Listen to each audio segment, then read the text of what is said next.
자, 3학년 여러분, 간지쌤입니다. 오늘은 114조 과학에서의 일을 우리가 알아보겠습니다. 자, 일상생활에서 일이 힘들다. 오늘은 많은 일이 있었다. 공부하는 일은 너무 힘들다. 이런 일은 과학적인 일이 아닙니다. 요 일이 힘들다는 것은 직업을 말하는 거고, 많은 일이 있었다는 것은 여러 가지 상황들이 있었다는 거죠. 과학에서의 일은 딱 두 가지가 있어야 됩니다.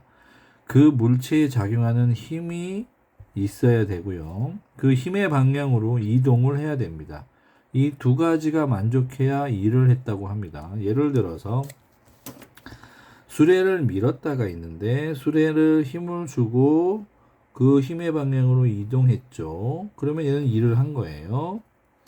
자, 바닥에 있는 화분을 들어 올렸어요. 바닥에서 힘을 줘서 위로 힘을 주고 이렇게 이동을 했어요. 그래서 일을 한 겁니다. 자, 공을 들고 있다.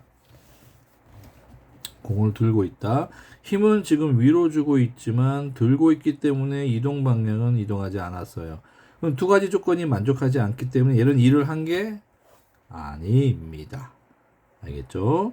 그럼 일을 하기 위해서는 반드시 이런 상황이 존재합니다. 일의 양은 힘에다가 힘의 방향으로 이동 거리를 두 개를 곱하면 힘의 크기와 이동 방향 두 개를 곱하면 과학적인 일을 한 거다라고 할 수 있습니다. 그래서 두 개가 다 있어야 과학적인 일을 하는 건데 이런 경우가 있습니다.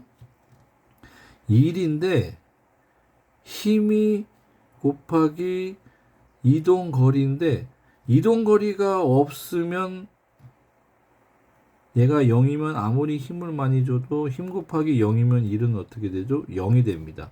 이러한 경우가 어디 있을까요? 이러한 경우는 요거예요. 벽을 요렇게 우리가 팔로 밀고 있는 상황입니다. 팔로 밀고 있는데 이 벽에 힘을 주고 있지만 이 벽은 움직이지 않고 이동거리는 제로입니다. 그래서 힘 곱하기 이동거리를 해봤자 0이 되기 때문에 움직이지 않는 벽이라면 일을 한 게 아닙니다. 또 있습니다. 뭐가 있냐?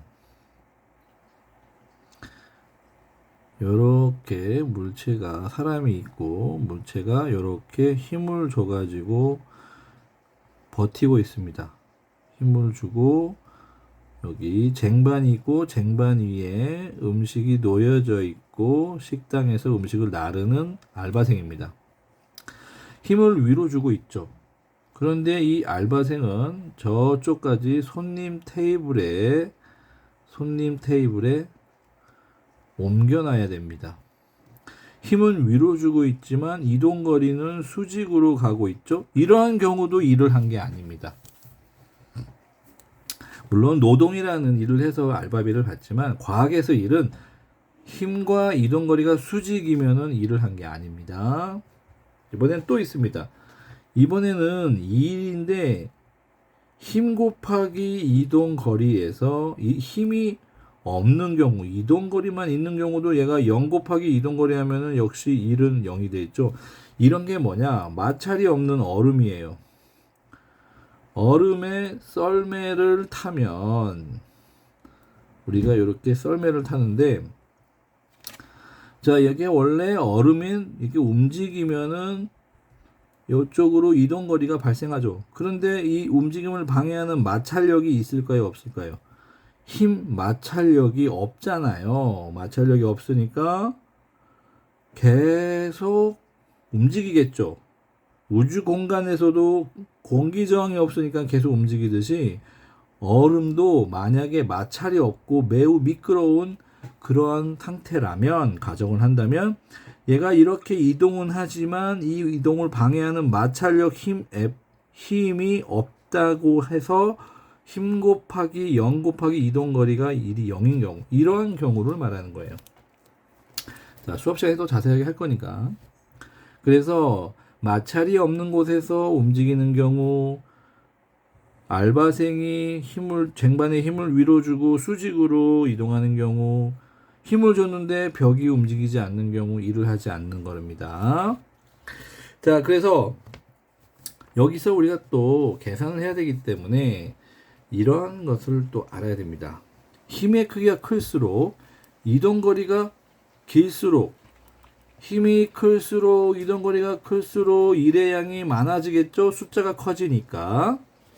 그래서 우리는 일의 단위를 또 줄을 사용하는데 이 줄의 의미, 자, 숫자 1줄은 1뉴턴의 힘으로 1m 이동했을 때 일의 양이다 라고 하는데 이 공식에서 나온 내용입니다. 힘의 크기가 1, 힘은 뉴턴을 쓰죠.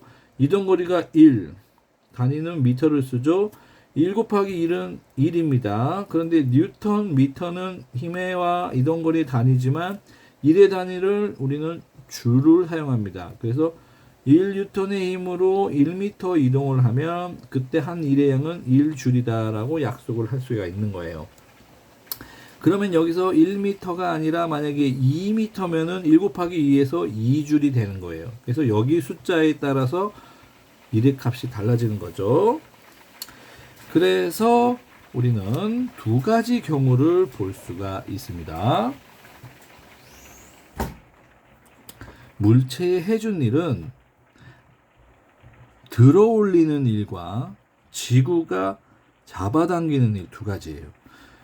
물체가 위로 올라갈 때는 올라간 거리가 이동거리가 되는 거고 그때 힘은 뭐가 될까요? 물체의 무게가 됩니다. 무게만큼 힘을 줘야 올라가겠죠. 그래서 요때에 한 일은 요 힘에다가 이동거리, 즉 무게에다가 이동거리를 곱한 건데 가정이 있습니다. 속력이 일정해야 된다는 가정이 있습니다. 잘 기억하세요. 두 번째, 여기서 떨어뜨립니다. 처음에는 정지, 떨어뜨린다. 이거 뭐죠? 땡유 약하. 자 무슨 약하? 자유 낙하를 의미하는 겁니다. 이때도 낙하한 거리가 이동거리가 되고 이때 잡아당기는 힘이 뭐죠? 중력이 되는 겁니다. 이 중력이 바로 무게가 되는 거예요. 여기 올릴 때도 무게, 여기 내려갈 때도 무게. 그런데 얘는 속력이 어떻게 될까요? 점점 빨라집니다. 자유낙하니까 1초에 9.8 m/s씩 빨라진다고 했죠. 그래서 그 차이점이지만 얘는 속력이 일정하게 증가한다.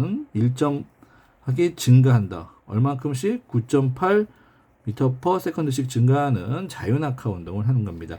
그래서 역시 똑같이 요 중력과 낙하한 거리를 곱하는 거고 힘과 올라간 거리를 곱하는데 얘는 일정한 속력으로 얘는 속력이 점점 빨라진다. 그 차이지만 똑같은 일의 양입니다. 확인하기 문제. 과학에서는 물체의 힘이 작용하여 물체가 힘의 방향으로 이동할 때 물체에 일을 한다라고 합니다. 문제를 풀어보겠습니다. 질량이 100g인 물체를 2m 높이에서 가만히 놓아 떨어뜨렸다. 가만히 놓아 떨어뜨렸다는 것은 처음에 정지 그리고 자유 낙하를 의미합니다. 물체가 바닥에 도달할 때까지 중력이 한 일의 양. 바닥에 도달할 때까지 여기서 떨어뜨렸더니 바닥에 도달할 때까지 낙하한 거리에다가 중력 무게를 곱하면 되는 거죠. 공식 들어가겠습니다. 1은 힘 곱하기 이동거리고 자 힘은 뭐였죠?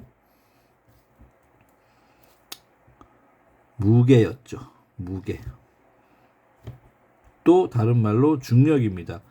자, 무게는 질량에다가 9.8을 곱하라고 했었어요. 지난 시간에. 그래서 이동거리는 이동거리 그대로 온 겁니다. 그래서 질량은 100g. 100g은 kg으로 바꾸면 0.1g. 자, 그리고 9.8. 이동거리는 낙하거리니까 2m. 그래서 이걸 계산하면은 1.96이 나옵니다. 참고로 요거 100g 질량은 항상 kg으로 바꿔야 되기 때문에 0.1kg이 되는 겁니다. 자, 다음 시간에는 일을 하여 생긴 에너지에 대해서 알아보겠습니다.